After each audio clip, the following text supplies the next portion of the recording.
안녕하세요. 민투병원 전립선 비대증 센터 김재호 원장입니다. 오늘 여러분들과 함께 전립선 비대증에 대한 모든 것들 시원하게 답변해 드리도록 하겠습니다. 전립선 비대증은 제일 중요한 건 환자분의 증상이고요. 증상이 의심되는 경우에서는 직장 수지 검사, 손가락으로 항문을 통해서 전립선을 만져본다든가 혹은 배를 통해서 초음파를 봐서 전립선의 크기를 보게 됩니다. 최근에는 이제 전립선 암과 전립선 비대증, 그 밖에 골반 질환들을 한 번에 볼 수 있는 MRI 검사가 매우 유용한 그런 검사가 되겠습니다. 이런 모든 검사를 통해서 전립선 비대증의 정도를 파악하고 환자분 증상을 고려하여 어떤 치료를 할지를 결정하게 됩니다. 최근에 전립선 암 관련해서 시스템을 마련해서 파이라드라고 5단계로 분류를 하게 됩니다. 1부터 5단계까지 나누게 되는데 3단계다라고 영상에서 판단되었을 때는 전립선 암의 가능성은 33% 정도 된다 이렇게 보고 있고 4단계 정도 되면은 70.5%, 5단계다 그러면 90% 이상에서 암의 가능성이 높다라고 판정을 할 수가 있습니다.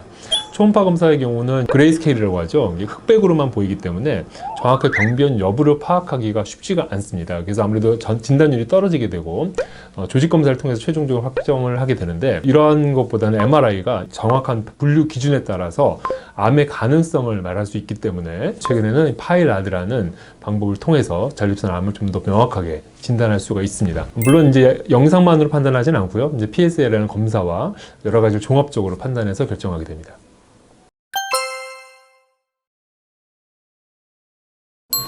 그렇지는 않습니다. PSA는 전립선 특이 항원이라고 해서 전립선에서만 나오는 특별한 단백질이죠. 전립선이 손상을 받는 상황에서는 다 올라갈 수가 있습니다.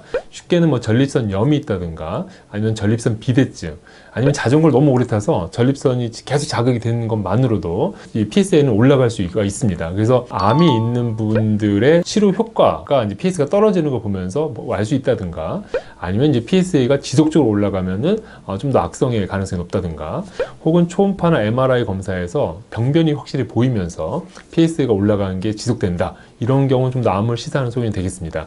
하지만 PSA가 올라갔다는 것만으로도 암을 시사하는 건 아니기 때문에 추적 관찰 및 여러 가지 정황들 함께 고려해서 결정해야 됩니다.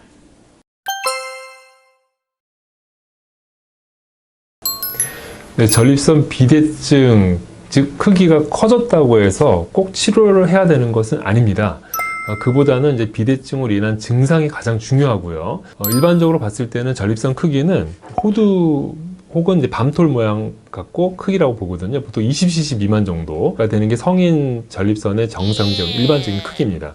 그렇지만 요 골프공 정도면 한 40cc 정도 됩니다. 그러면 한 2배 이상 커진 거죠. 보통은 40cc 정도 넘어가고 증상이 심하다. 이런 경우는 치료를 고려하는 게 좋고 보통 이제 100cc 넘어간다 그러면은 상당히 심한 겁니다. 그래서 이런 경우는 적극적인 수술적인 치료까지 필요하게 됩니다. 말씀드린 것처럼 중요한 거는 증상입니다. 커도 또 증상이 경미한 분들도 있거든요. 그래서 증상이 얼마나 심하냐가 치료 기준에서는 가장 중요하다고 볼 수 있겠습니다.